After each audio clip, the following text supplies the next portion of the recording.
This is the new OPPO Reno8 Z. It is literally identical to the OPPO Reno7 Z that we kind of reviewed like just a few short months ago. Yeah, I think that's it. So the OPPO Reno7 Z was only released like a few months ago, but for this phone it does come with a few slight different changes and everything else remains identical. So let us speed run through this phone once again, and we do have quite a lot of thoughts to share at the end of this video. So let's begin. So what's identical with the Reno7 Z? Well, it is literally everything except for the design, but also even that is just like a slight bit of difference. So if we put both the OPPO Reno7 Z and the OPPO Reno8 Z on GSM Arena and then we click on the differences, we can see that most of them are identical. But of course, GSM Arena isn't 100% accurate because I did experience some inaccuracy on their website quite some time. So let's quickly run through some of the aspects of this phone then. We'll start off with the chipset.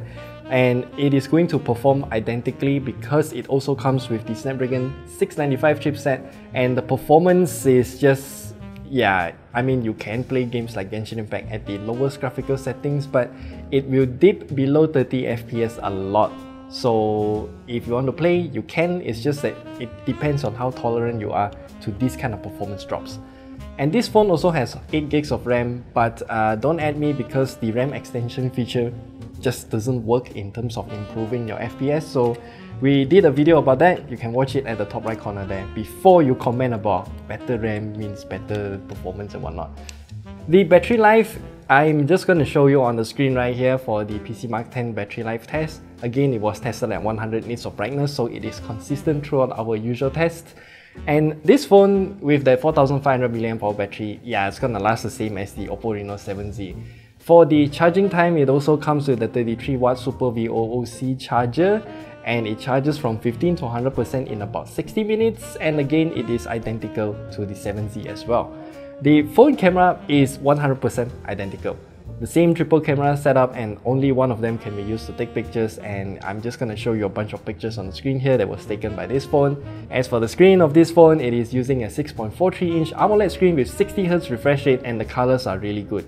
The colorimeter also agrees as well, so it covers 96% of DCI-P3 and 100% of sRGB with a very low delta E, and again, that is a very good screen. The maximum brightness, however, is only at about 440 nits, which means it is not bright enough to be used under direct sunlight. The software is something that I don't really want to talk much about it here because it is using the same ColorOS 12, and it also looks and feels more or less the same as before. It's just that the amount of bloatware is also identical, and that is something that I wish they changed to become less.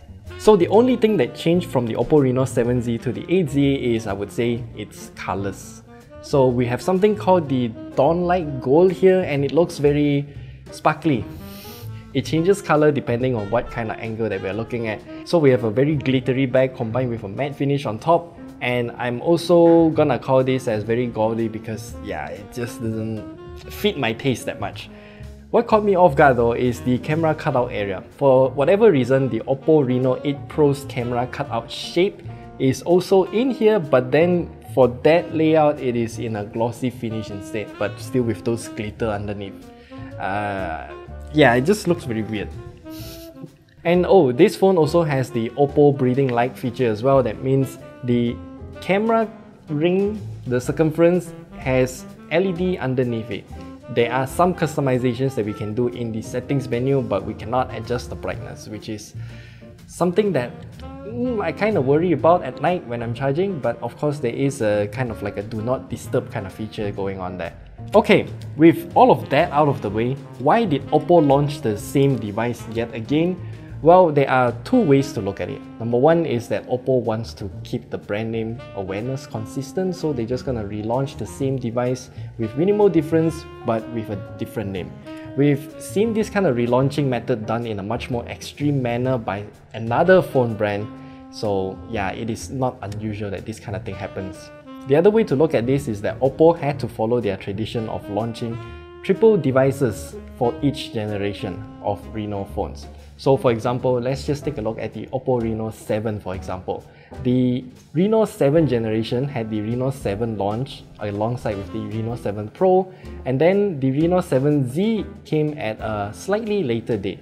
So to continue with that tradition, OPPO had to release the OPPO Reno8 Z.